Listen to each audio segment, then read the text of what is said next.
Good morning सभी साथियों को। उम्मीद कर रहा हूँ आप स्वस्थ होंगे, सभी अच्छे से अपनी लाइफ को एंजॉय कर रहे होंगे। देखिए कल स्केड्यूल आया था, ठीक है, लेकिन आधा अधूरा स्केड्यूल था। हरियाणा बोर्ड ने आधी अधूरी जानकारी के साथ परीक्षा स्केड्यूल जारी किया। ये हमारी सभी साथियों का कहना है। मॉडल संस्कृत संस्कृत स्कूलों की तैनाती को 4 दिन बाद परीक्षा है। आज 26 तारीख हो गई है, 26 जून का न्यूज़पेपर है, 30 को परीक्षा है और अभी भी आधी अधूरी जानकारी के साथ क्या है आपकी परीक्षा होगी। तो जो सतपाल सिंधु हैं आपके हसला के प्रेसिडेंट, उनका क्या कहना है, कुछ भी स्पष्ट न होने से शिक्षकों से बड़ी असमंजस की स्थिति, पता ही नहीं है जी क्या करना है क्या नहीं करना, मैटर क्या चल रहा है। हरियाणा स्कूल लेक्चरर एसोसिएशन के राज्य प्रधान सतपाल सिंधु का कहना है कि मॉडल संस्कृत एवं स्कूल 30 जून को होने वाले परीक्षा में केवल 4 दिन से ये परीक्षा कितने अंकों की होगी, नंबर्स का नहीं पता है, अभी कितने की होगी, नेगेटिव मार्किंग है कि नहीं है ये भी नहीं पता है, प्रश्न पत्र कैसा आएगा, बहुविकल्पी एमसीक्यू आएंगे या लिखने वाला आएगा वो भी नहीं पता है, पाठ्यक्रम यानी सिलेबस का नहीं पता है कि सिलेबस क्या है, ठीक है एक्चुअल में। और इसमें अलग अलग प्रकार के टीचर्स हैं। अब आप इस बात को भी देखिए ना कि इसमें 2012 में जो लगे हैं, एक तो जो 2012 में बायो के लगे थे वो, इसके अलावा अब जो 2025 में जो लगे हैं वो, कितने साल का गैप है, 13 साल का गैप है। 13 साल का गैप क्या, जो इंटेलेक्चुअल बौद्धिक क्षमता है, हालांकि टीचर्स चाहे कितना भी पुराना हो या नया हो, नॉलेज हमेशा बढ़ती है एज के साथ, ऐसा माना जाता है।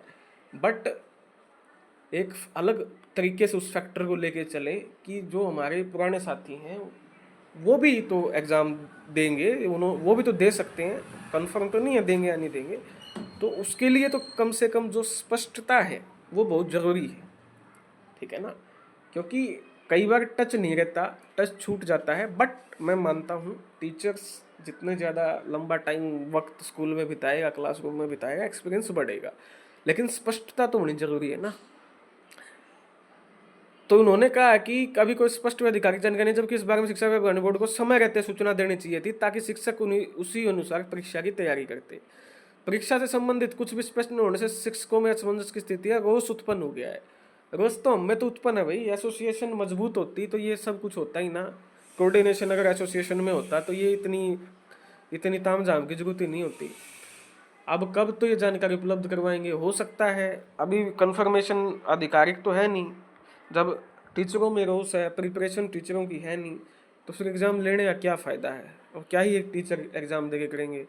ना ये बताया है हुआ कि क्लैरिफिकेशन है कि इस टेस्ट का औचित्य क्या है, क्या इस टेस्ट के बेस पे स्टेशन मिलेंगे या एम आई एस पॉइंट के बेस पे मिलेंगे। ये भी नहीं पता कि pure M I S point जो आपके एज के जुड़ के या फीमेल जेंडर के जुड़ के फीमेल के केस में होते हैं उसके बेस पे मिलेंगे, या टेस्ट और एम आई एस के दोनों जोड़ेंगे, इस पे भी कोई क्लैरिफिकेशन नहीं है। जहाँ तक अभी तक समझ में आ रहा है कि एम आई एस पॉइंट पे हैं। जब एम आई एस पॉइंट पे है तो फिर टेस्ट लेने का फ़ायदा क्या है, फिर तो 100 में से 100 ले लो। इसलिए मुझे लगता है कि हरियाणा बोर्ड मतलब ज़्यादा सीरियस नहीं है। जब हरियाणा बोर्ड को भी पता है कि भाई टेस्ट का कोई बेनिफिट तो है नहीं, this is only for short listing of the student of the teachers, ठीक है ना, तो फिर क्या ही बता के करेंगे सिलेबस को, और उसको बताने का कोई फ़ायदा नहीं है। या तो ऐसा सोच रखा है हरियाणा बोर्ड ने, ठीक है ना, तो कुछ ना कुछ तो है ना भाई। या तो हमको समझ में नहीं आ रहा है, हरियाणा बोर्ड समझ चुका है कि भाई जब एम आई एस पॉइंट पे होना है तो टेस्ट का बेनिफिट क्या है, ठीक है ना, शॉर्ट लिस्टिंग का है, जैसा पेपर देंगे जो देने जाएगा तुक्का लग गया तो शॉर्ट लिस्ट हो जाएगा। ना क्राइटेरिया बताया कि भाई कितने नंबर वाला शॉर्ट लिस्ट होगा, 60 में से या जितने के भी 70 या 60 का जो भी है, कोई क्राइटेरिया भी फिक्स नहीं है। तो भैया प्रॉब्लम्स बहुत ज़्यादा हैं, ठीक है, कुछ नहीं होना इसमें। मान लो किसी टीचर को कोई गलत स्टेशन मिल गया, वो कल को जाके कोर्ट में खड़ा हो जाएगा।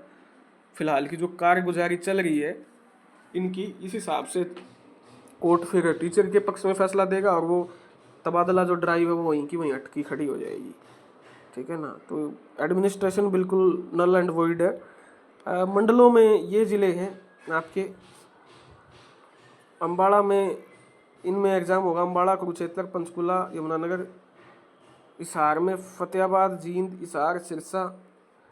अब ये बच्चे की डिस्ट्रिक्ट के वाइज, टीचर के डिस्ट्रिक्ट वाइज होगा या जहाँ नौकरी कर रहा है जिस डिस्ट्रिक्ट में वहाँ होगा, इस पर भी अभी क्लैरिफिकेशन नहीं है। तो फिलहाल ये सेंटर्स हैं। अब क्या पता क्या चल रहा है। अगर MIS पॉइंट के ऊपर ज्वाइनिंग देनी है तो फिर इस टेस्ट का कोई औचित्य नहीं बचता है, फिर तो बेशक सिलेबस ना दें, कोई उसमें बड़ी समस्या है नहीं। ठीक है, फिर तो एज के बेस पे ही हो गया वो तो, फिर ये टेस्ट ही क्यों लिया जा रहा है, मेरे तो समझ से बाहर है। चलिए देखते हैं, फिलहाल आज की यही अपडेट है, कोई और अपडेट आती है तो आपको बताएंगे। धन्यवाद आप सभी का।